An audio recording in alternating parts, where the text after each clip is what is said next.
is visible, is touchable, let it be known. Without much ado, I'd like to call Mr. Paul Bolio, who will give a little bit of background and present a certificate of honor to Honorable Derek Matthew Pia. Mr. Bolio.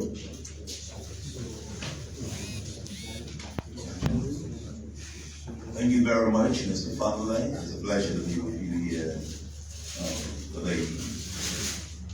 There is an adage that states that one should give a man his power when he is alive.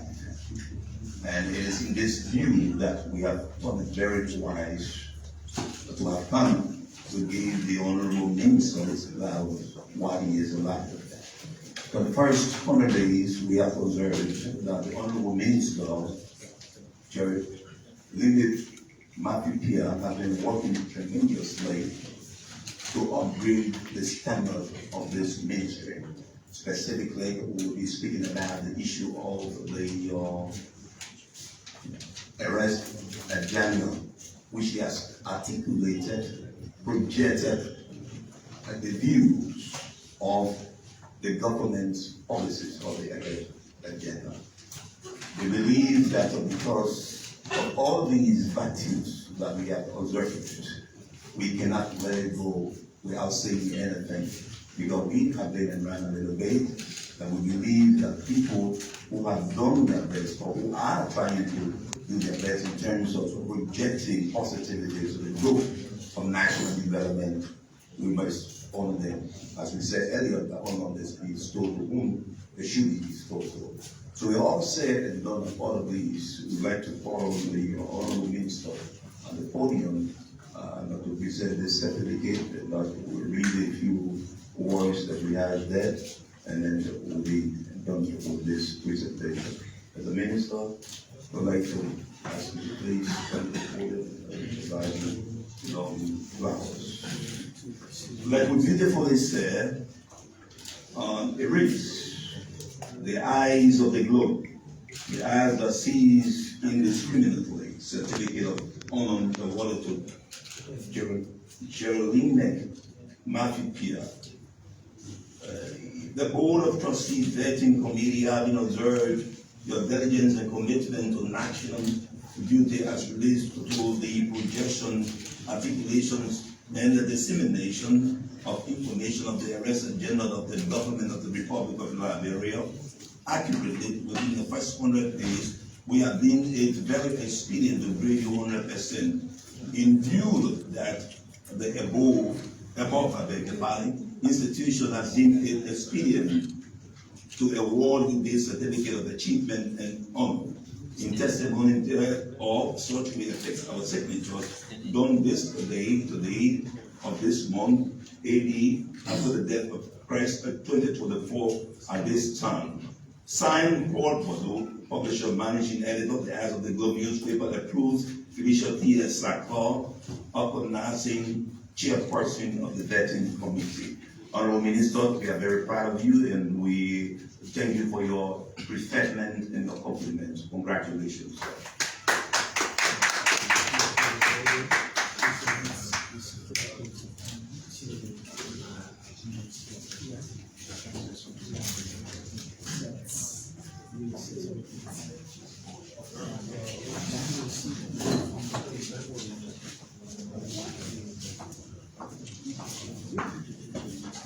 Distinguished ladies and gentlemen of the press, I have the singular honor to now invite the Minister of Information, Cultural Affairs and Tourism, who will speak to the Liberian people about the programs and policy of this government.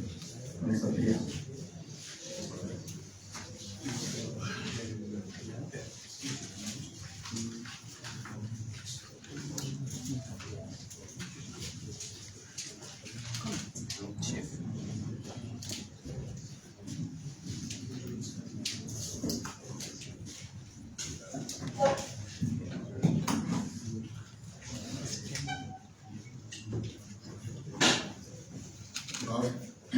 Good afternoon to all of you, and welcome here again at the Charles William Press Corps. It's good to be back in here because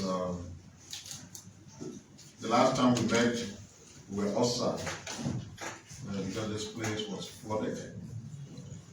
Even though my director said we went outside to take cold breeze. It was not true. But it's good that we're back in. I'd like to thank Mr. Paul Bodo and the eyes of the globe for their public recognition, which was unsolicited. It's a good thing for people to pay attention. Mr. Bodo is a long-time journalist.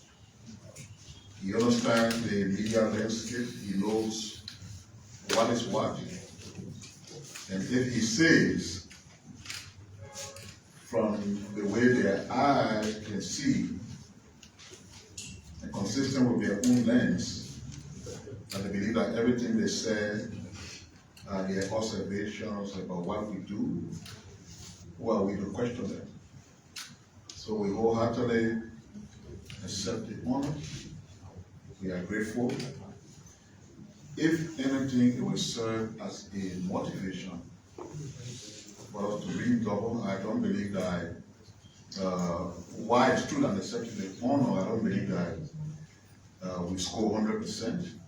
Because if we are at that kind of level of perfection, then we don't need to make any additional effort. Wow. Yeah, I think I will keep striving along with my team to do better. And I think we're still far away from being at the 100% mark. But thank you for recognizing what we do here.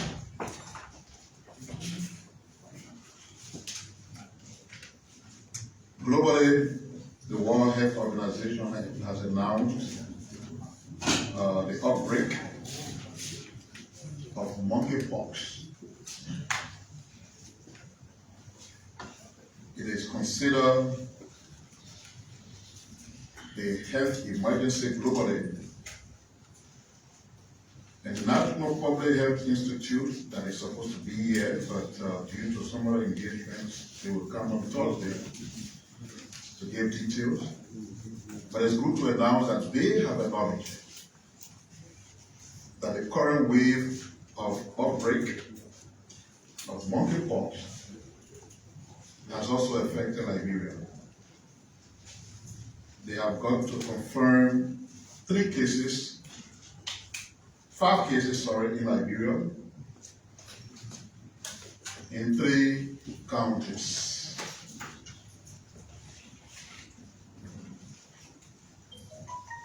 For the purpose of the authority they have in the sector, they have advised that the rest of the details concerning the outbreak be left until Thursday, when Dr. Chris Dube-Nyan, who is the head of the National Public Health Institute, will appear here and give a detailed picture of what has happened so far in Liberia. But it's important for our people to know that the outbreak has also affected Liberia and that monkeypox is here. Let's take all of the precautionary measures that are required so as to control the spread. The version of the monkeypox that is out looks deadly. So sometimes people say prevention is better than cure. The government is working around the clock through the National Public Health Institute and authorities of the Ministry of Health to put in all of the measures that are required to ensure that the disease does not spread in a way that it becomes a serious problem for our country and our people. That's what our government should do. We have gone through a lot. We had Ebola. We were resilient as a country and people. We defeated that. COVID came. The country did relatively well in combating that virus. And I believe we are in the right place based on all of the structures and mechanisms we built over the past when the other diseases broke out. we are much more prepared to deal with these emerging health situations than we were in the past. So basically, we urge people to be cautious, but there is no need for panic, as the government is fully doing what is required to ensure that the spread of the monkeypox disease is controlled. You know, Liberia is an interesting place. There are some of us who just take pleasure in values. If that value means that lives should be lost, they don't care. Once it is pleasing to them. We fought decades of war here. And there are some actors who stood with us. Even as airlines were coming and discontinuing, you all know Delta used to be here. Air France used to be here. As those airlines left our country, some have remained here. Brussels, Royal Air Maroc, they stood firm in helping us to make international travels easily.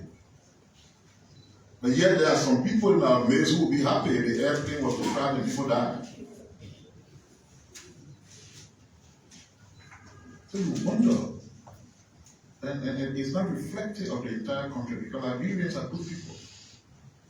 But then you're constrained to wonder, who are these people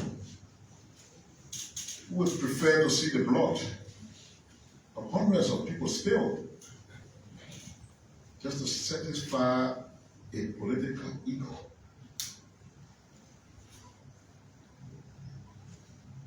So a Royal Air Maroc flight came to Liberia, landed safely. But maybe many of you have not traveled, so you don't know what that is. For those of us who travel a lot, one of the critical points in your entire journey is when the plane is about to land.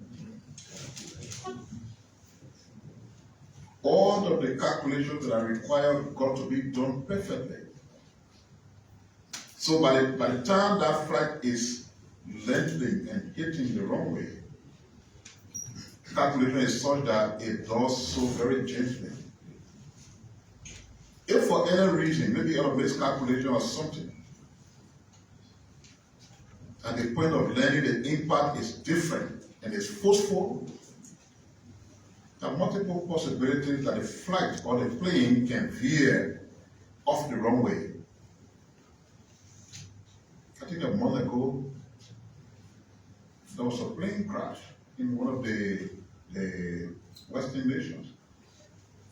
Crashed in a way that the plane successfully landed by a veer off the runway, burst into something else, and into flames. People died. That's how serious the situation concerning aircrafts are. And if we had a situation where the flight landed, the Royal Air Maroc flight landed, as was explained by the airport authority, and the forceful impact of the landing led the plane off the runway, but the pilot did a good job in returning the plane to the runway without incident.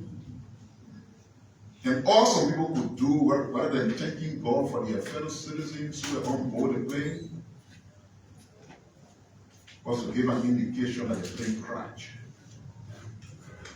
And the plane crash was a result of no light at the airport. What pleases you with those kind of stupid lies? So if there's no light at the airport in the first place, the plane will not land. You've watched many occurrences in the past where Brussels Airlines came at the airport, attempted a descent. No electricity, the plane will redirect itself somewhere else. In most cases, as you found out, it went to Freetown. So just think that an airport will be all of electricity, and the plane still lands, raises another question about the thought process of those who were making those comments that the plane crashed while landing because there was no electricity at the airport. No plane lands without electricity. I say it's crashing, and the pilot got no control. I say, well, you have to come down. When it's following the normal routine to land, once there's no electricity, it's not going to land. So why these funny negative things and lies about your own country?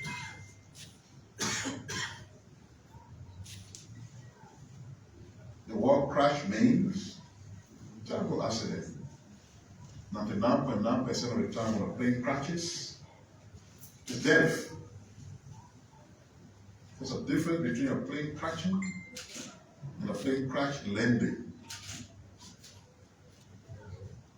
In our situation, none was the case according to what the airport authorities have said. Except that the landing was a little bit forceful and the plane veered off the main runway into the grass. Thanks to maybe the capacity of the pilot, brought the plane back on the runway, went to the jet bridge, passengers got uploaded.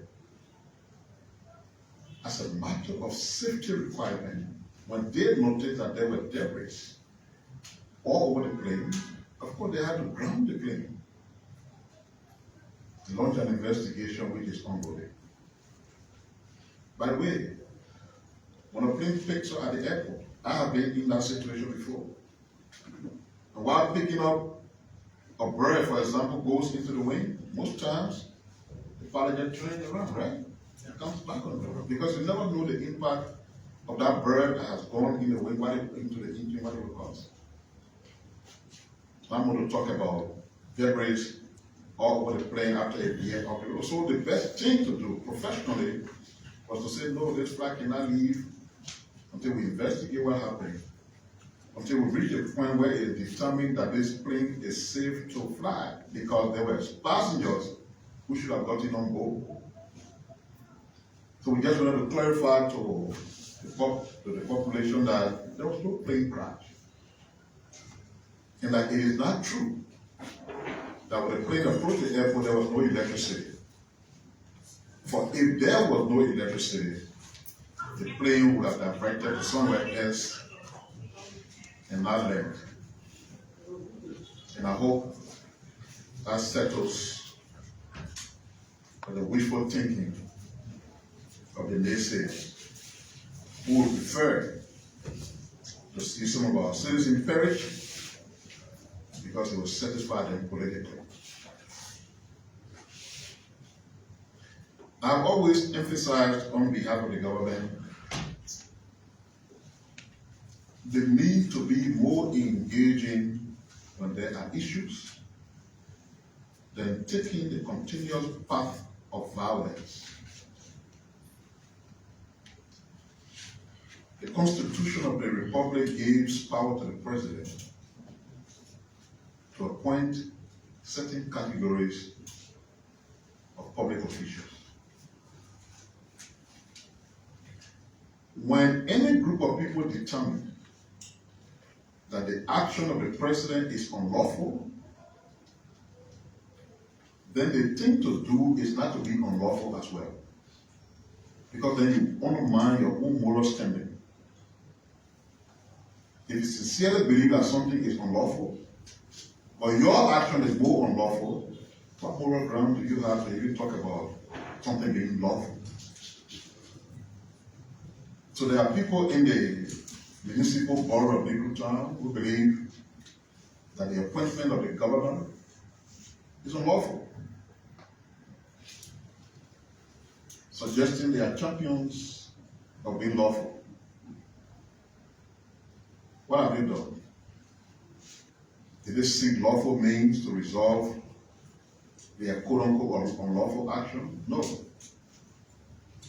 They've been lawless, they've been violent, and that's unacceptable. The president of your own reporter, Mr. Wuleti, was there Doing what all of you know how to do best. Journalists, you go after the news. The young man was wounded in the head. And I'm sure all of you are aware. Compromising even the safety of journalists. But here you say you're questioning something that you consider not to be lawful. You are lawless. You could kill the young man because the head is very sensitive. But yet you say you're resisting something that you consider unlawful. The government frowns on the increasing wave of lawlessness and hence calls on all of our citizens to rethink this state of lawlessness that is permeating the society. Because we will reach the point of acting very decisively in these cases of lawlessness. You can't be so contradictory to yourself. You refer to his presidential actions as being illegal, as being unlawful. And the redress you seek is violence, is vandalism, is trying to sow chaos and discourse, attacking and wounding journalists, and you call yourselves lawful people? Stop. We all cry around here and talk about jobs. We say we want to expand tourism. How do you do these things when all people see about the country is a group of people who are lawless? For the sake of protecting or fighting for just an office of governor, you compromise the progress of the entire country by your lawless action.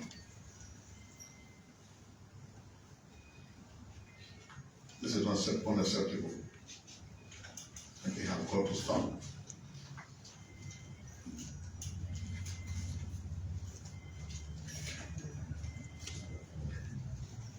You know, sometimes I sit and I think about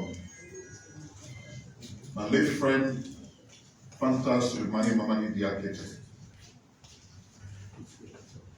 Because he was always known for these lines. God have patience. Many of you who knew him will know that he did not speak for even 5 minutes before making reference to that. And it's true. Because sometimes when you sit and just listen, you ask yourself, is it the same person that was here yesterday? Under whose watchful eyes chaos, lawlessness, tyranny reign? That is not a voice of redemption? Sometimes you ask yourself, I have questions.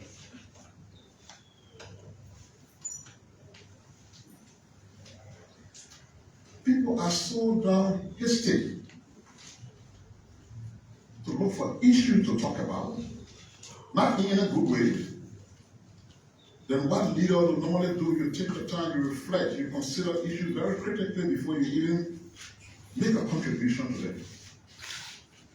Some with zero information in their talk. Lady in anchor. What's making you vexed? The people gave you 6 years. You squander it. Some were not even tactical enough. To the extent that the first thing they did, they went to their own country, not even the different full country. They stood there and told the people, say, you are John, you join us, we'll take the job from you. No, you are journalists, you know. very Bangabong country. Senior leaders of the country, go talk to your people. Not talking development, not talking anything. You got to join us, or else we take a job from you.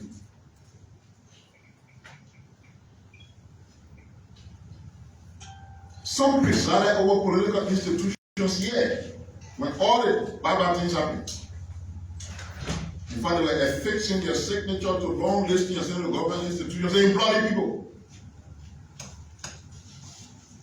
We inherited some here. Placed in positions not qualified for. Jobs that are categorized by the civil service to be for certain level of people. Maybe you need to have a BSc to take a certain job. In the case of the poor high school graduate that drop on there. And so you don't have to come to work. It's a matter of your name, just be on the payroll every month you get your pay. So the civil service became blocked as a result of these actions. Ministers appointed by president are not a payroll for the work taking place in ministries and agencies. Those employees with their technical capacity and skills that are aiding those ministers and head of agency to perform. So it's supposed to be a professional layer of people working to enhance the efficiency of government, or compromise.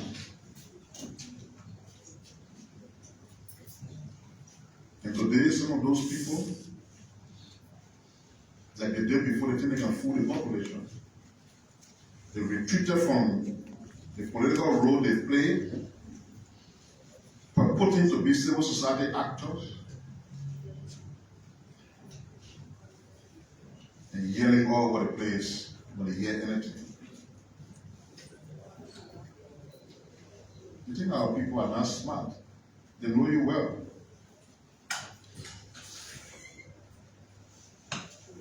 Today you're questioning the initiative towards war crime and accounting for the years of the war. But yesterday you were all around the place demanding establishment of war crime court. When you had a chance to come to power, and the institution you were heading had power for 6 years, you said nothing. About the very concept of war crime that you believe in then.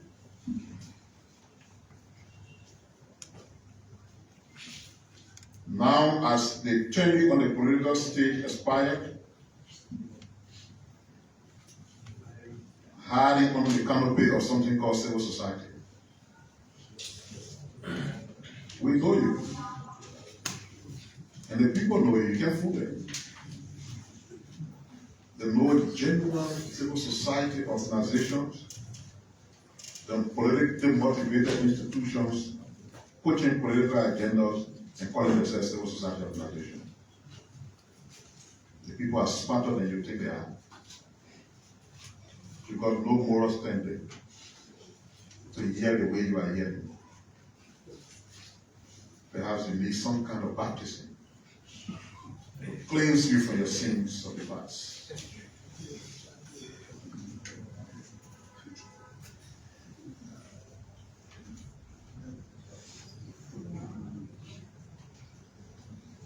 I want to, in the midst of all your politics, I want to pay tribute, an open tribute, not in the corner, to someone whose work has been linked to the Ministry of Information. They've impacted what we do here. They've impacted the country at large based on their work, consistent with the sector in which they work. And it's really unfair that at this press conference, we say something later. As you all know, the president named Mr. Fekula Kamara, affectionately called Malawala, as the ambassador for arts and culture. But it will interest you to know that this is an honorary title. It's not a job, even though you saw the release when it says Ambassador for Arts and Culture, Ministry of Information. That was just an acknowledgement that the work you do, the sector of ministry that will collaborate with you is a Ministry of Information. But it's not a government job. It does not have an office at the Ministry of Information. The person occupying the office does not earn a monthly salary. So it's not a job. It's a title. Julie Andy have held that title for a number of years. I'm told at one point 28 years, probably or so. Appointed by former interim president Dr. Abrams Claudia Sawyer in 1994, when she was just a returnee who was actively involved in the promotion of Liberian culture. She has been leading the charge through social mobilization, folk songs, traditional performances, even when the bullets were moving about. She since became a towering figure, a cultural promoter, a brand ambassador of Liberian culture both at home and abroad, a former UNICEF Goodwill ambassador for children, very instrumental in social mobilization, in the social mobilization drive to keep polio out of Liberia between 1997 to 2006. During the disarmament process, she was engaged in helping to disarm child soldiers. She is the founder of the Liberian Crusaders for Peace. She became one of the many Liberian trailblazers engaged in planning and realizing information campaigns in the field of education, health, and culture. On behalf of the government and the Ministry of Information, we humbly pay homage to the Andy and thank her for her service. At the meantime, we encourage the new ambassador to step in and fit himself in the shoes that are now vacant well. As we've worked in the past with Ambassador Andy, the ministry stands ready to work with the incoming ambassador, because what comes out of this interaction should be the interest of our country. All of us who are in public sector or public service, whether you hold a permanent employment job, you hold some honorary title, there comes a time when you serve and a time to leave. And it's just not fair enough when every time an action is taken, all we do about them is politics and read meaning into everything. We believe Julie played her part. She runs a private group, the Crusader for Peace, which is involved in the very things that she focuses on as cultural ambassador. So nothing has changed. And based on what I know, I'm not sure she's offended by anything. And that is the reason why we commend her, we congratulate her for the role played. But even the Crusader for Peace remains a partner to the government and to the ministry. And those who believe that some kind of vindictiveness is taking place. I think many of you have not worked well to know President Waka. You found everything. So the same people are protesting all around here say, oh, that found different person to defend us for 30 years. When you say different person, you can't say which one. What do we want? Do we at all know what we want? Or we just hungry for talking points? And what is more of interest is the very people, the oppressors of yesterday, will always be the first to yell, believing they now represent the voices of the people. Take your time. All the day you created here, you got 6 years to clean. So not even on 5 months, you're yelling. Yelling does not solve anything. In fact, because you are the wrong messengers, the things you say, just for your own hearing, because the people know you better. Having said these, I now invite the chairman of the board of the Liberian Telecommunication Authority, Comrade Kamara, who will now address you.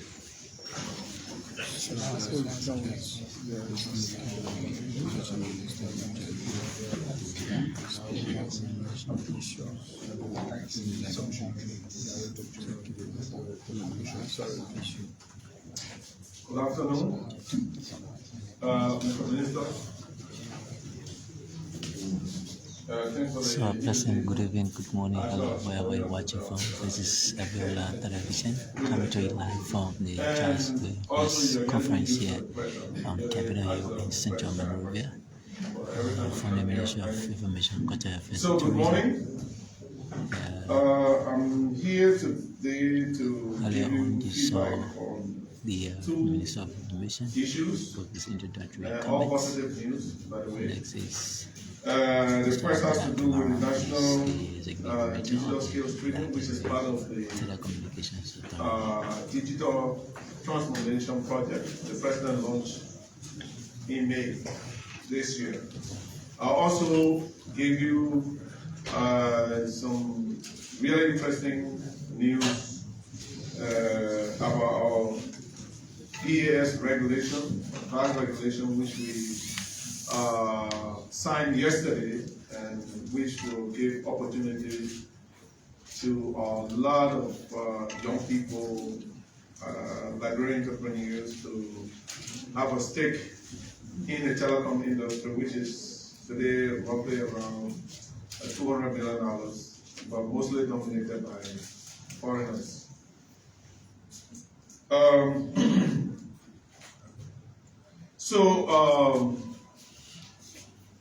This training for 10,000 youth is a component of Liberia Digital Transformation Program. This program is a multi-year program that have several phases. In January, while preparing His Excellency's State of the Nation address, we inserted a statement that said within 6 months we would have trained 10,000 young people. I'm pleased to announce today that after a long haul, a lot of people were saying, the project delay, we had a target. We wanted to have 10,000 people to start. We also wanted to make sure we have everything in place. You know Liberia, right? Everything we do it haphazardly, incomplete, not properly done. But in this case, we wanted to make sure that this project was done properly. To train 10,000 people is an enormous task that we took, along with the Ministry of Youth and Sports, the Ministry of Posts and Telecommunications, and the Ministry of Education. After a series of setbacks, we had the registration online, and most of the time, a lot of people didn't get registered, so we never had the numbers. But eventually, somewhere in June, we had received close to 12,000 interested candidates. So on the 12th of August, we started the program. Again, even though we had 11,950 applicants, about 9,560 show up on the 12th to commence the training program. And they show up in all of the counties at 45 training centers.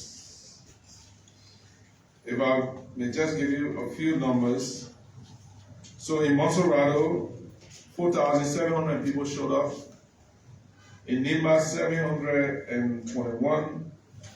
Margibi, 450. Bon, 427. Lofa, 470. Grand Bassa, 400. And we also have an online platform for those that are not in a particular county or they're anywhere and wish to participate online. That was 455.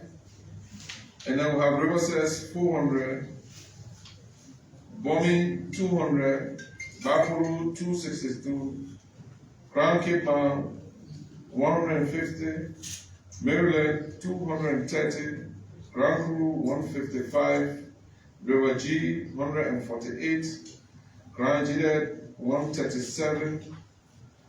Persons with disability, we have 500 of those that actually applied, but we are currently, the ones that are participating are around 80.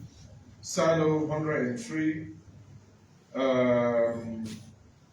So the 80 disability for Monserrado, and then we have 80 disability people, 30 in Nimba, and 21 in Margibi, Bon County 15, and Maryland 7. Those are people with disability.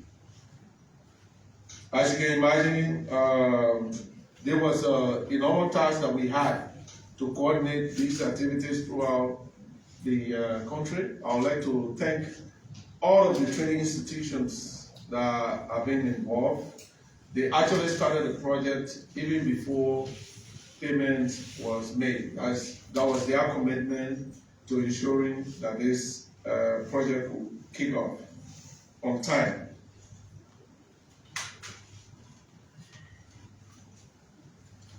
I was coming while on my way here. 1 week has passed already.